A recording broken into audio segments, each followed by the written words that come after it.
Revolución Mexicana. A finales de la dictadura de Porfirio Díaz, aproximadamente en 1909, el 90% de la población se encontraba en la miseria. Los campesinos que habían sido injustamente despojados de sus tierras se refugiaron en las haciendas para sobrevivir, donde eran explotados por sus patrones, obligándolos a endeudarse con ellos de por vida. La falta de libertad política, la desigualdad entre las clases sociales durante el gobierno de Díaz, avivaba la creciente llama en el pueblo mexicano por buscar justicia. Para las elecciones de 1910, se consolidaron partidos de oposición, entre ellos el Partido Nacional Antirreeleccionista de Francisco I. Madero. Las elecciones se celebraron durante el tiempo en que Francisco I. Madero estuvo preso. Con Porfirio Díaz como ganador, aumentó sus enemigos y el hartazgo del pueblo.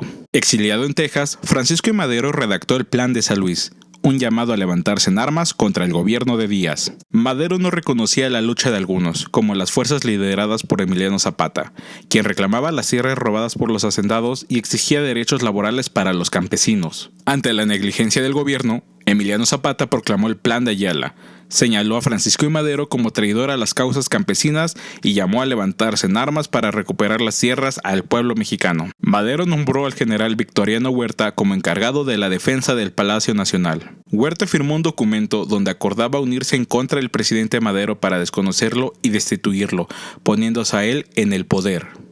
El episodio termina con el arresto y asesinato de Francisco I. Madero junto a José María Pino Suárez. En Chihuahua también se levantaron en armas, aunque con un bandolero como líder, el mítico Francisco Villa, o como popularmente se le conoce, Pancho Villa. La rebelión en el norte dio luz a una nueva alianza, el Ejército Constitucionalista. Su líder era el gobernador de Coahuila, Venustiano Carranza. Villa se quedaría en el norte y Carranza llevaría al ejército constitucionalista a tomar la presidencia. A mediados de 1914, Huerta fue derrocado. Carranza se instaló como presidente de México. Villistas y zapatistas se rebelarían en contra del gobierno de Carranza. Fue en diciembre de 1914 cuando se tomó la famosa fotografía donde Pancho Villa aparece sentado en la silla presidencial junto a Emiliano Zapata. Carranza llamó a un Congreso Constituyente que derivó en la Constitución de 1917. En diciembre de 1917, Carranza tomaría posesión como presidente bajo la nueva Constitución, pero los movimientos armados revolucionarios seguían presentes. Pronto habría elecciones y el general Álvaro Obregón se postuló como opositor al candidato de Carranza. En 1920, Obregón, quien gozaba de gran popularidad, se levantó en armas con la promulgación del Plan de Agua Prieta. La rebelión triunfó y Carranza fue asesinado. Se instaló Adolfo Huerta como presidente provisional y se dieron nuevas elecciones. Obregón resultó vencedor. Reconstrucción nacional.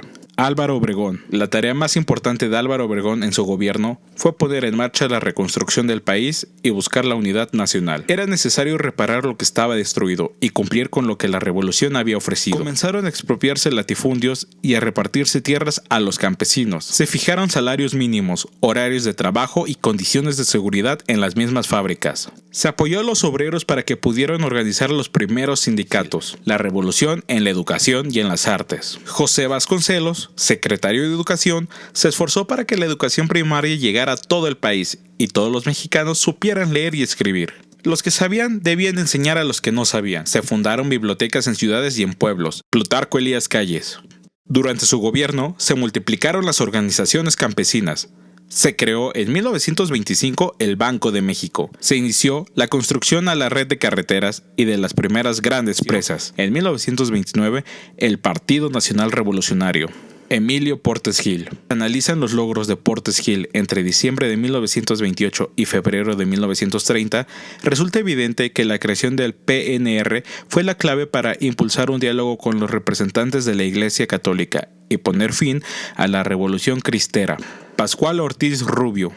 La crisis económica de Estados Unidos generó consecuencias nocivas para las exportaciones mexicanas, y el Estado tuvo que ejercer políticas proteccionistas con aranceles a las importaciones. Bajo la presidencia de Pascual Ortiz se estableció el Código Federal de Trabajo y se adoptó la Doctrina Estrada, que definió la política internacional de México a favor de la libre autodeterminación de los pueblos. Abelardo Rodríguez. Se acordó ampliar de 4 a 6 años el mandato del Ejecutivo a partir de 1934. A Abelardo Rodríguez le tocaron tareas propedéuticas, como la fundación de Nacional Financiera, la expedición de la ley del salario mínimo y la fundación del Departamento Agrario. Lázaro Cárdenas del Río gozó de un apoyo multisectorial que le permitió sentar las bases del presidencialismo en México.